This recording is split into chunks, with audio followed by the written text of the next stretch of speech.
It's coming again Thursday against Martinique. Canada will switch it up. They'll get Haiti 4-1. Early goal, and I don't know that it had the feel of a disaster, but certainly recent history in this tournament, there have been some disasters for Canada. They would avoid that completely, and were pretty dominant, Doyle. What did you see from them in this game? Just a professional performance. Martinique is not great. I think they're missing a few of the players that they had last time around, which was that team. That was 2017. That team gave the U.S. a game in the group stage. This team looked a degree or two weaker, and Canada just have really good attacking talent. So I think the idea was the best defense is going to be letting these guys loose and dropping four on them, and that's what they ended up doing. Canada, anytime they're under pressure, it is a bit of an adventure back there.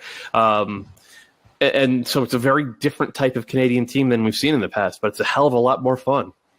I'm looking for a yellow card. For U.S. reasons, a yellow card in Steven Vittoria against Haiti. Because he got himself a really silly one. If we're looking for folks to get out, if you're going to knock back the Canada back line, take some center backs out and see what happens in this one. But Mexico, Charlie. Oh, so we're done? We don't have to be. We don't have to be. No, Canada's done. Just move on. Yeah, we don't have to. Okay. I was just going to say, Tejan was awesome in this game, and I still think this is a huge month for him if he is going to get that European move. Is Tejan here by the end of the year? I don't think so. Charlie. Well, yeah, you tell us. Yeah. Yes, he is. I've always thought the world of Tejan.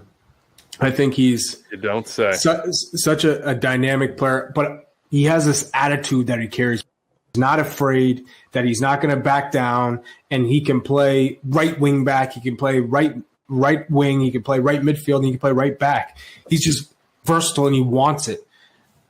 I think he's still here in by the end of the season, and I think he makes his move in the winter. I agree with you because I think the Revs want to win an MLS Cup, and he's a big part of doing that.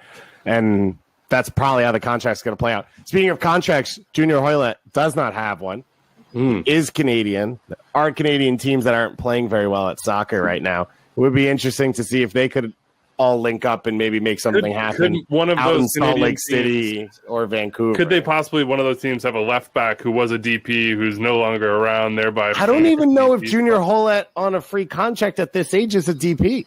That's true. So could be interesting. Vancouver Fight Caps fans. Think about it. Nailed it. Yeah, think about that. Any final thoughts on Canada? Mark Anthony Kay tweeted after the game, the first goal's on me, but thanks to my teammates for picking us up, and I thought that was pretty cool to see. Obviously, I'm a huge fan of Kay. It's fun, that midfield three. Eustachio is one of the best passers in the region. Yeah, Osorio was on one today. Just layoffs. Their back line is so suspect, though. Yeah, for sure. But that doesn't make it less fun to watch. That makes it more fun to watch. It's going to be a lot of fun. From a neutral point of view. And it was good to see Kamal Miller get back on the field for them because he is part of them being less suspect when he gets in there. Vittoria, his limitations. It's all physical. He can't run. I mean, that's literally what happened on the yellow card. He was like, I got to bulldoze. I got to bulldoze this dude. I think he put two guys into the boards at some point, which was super Canadian of him. But you know what you get really from good him. on the forecheck. Yeah. Really good. But Canada doesn't have a guarantee on a lot of, even if the ceiling's low but the floor is high, they don't have a lot of that on center back. So he's going to keep getting opportunities. Scott Kennedy is on this roster. You'd assume he would get chances. No, Kennedy's as well. not on the roster. Not? He pulled off, or they pulled him out like 3 days ago. Oh, he went. He got on Davies. Yeah, he got on the private jet back to Germany. Yeah. He's like, wait, he's leaving early? That's my ride, guys. I liked Kennedy a lot from what I saw of him back in June. I hadn't seen him play before those qualifiers, so they'll miss him a bit. But the 3-5-2 has been good to Canada over the past couple of months. I expect that we'll see a lot more of it. As David said, Kamal Miller being back, I think, is big for them. And Johnston from Nashville has been so steady at right center back. So I think they can be had, but it's a much better team than we've seen in the past. Win for them. They're at the top of Group B right now in goal differential, +3, +1 for the U.S., 2 3-point performances. That's what we expect in the opening night for two of the powers in this tournament.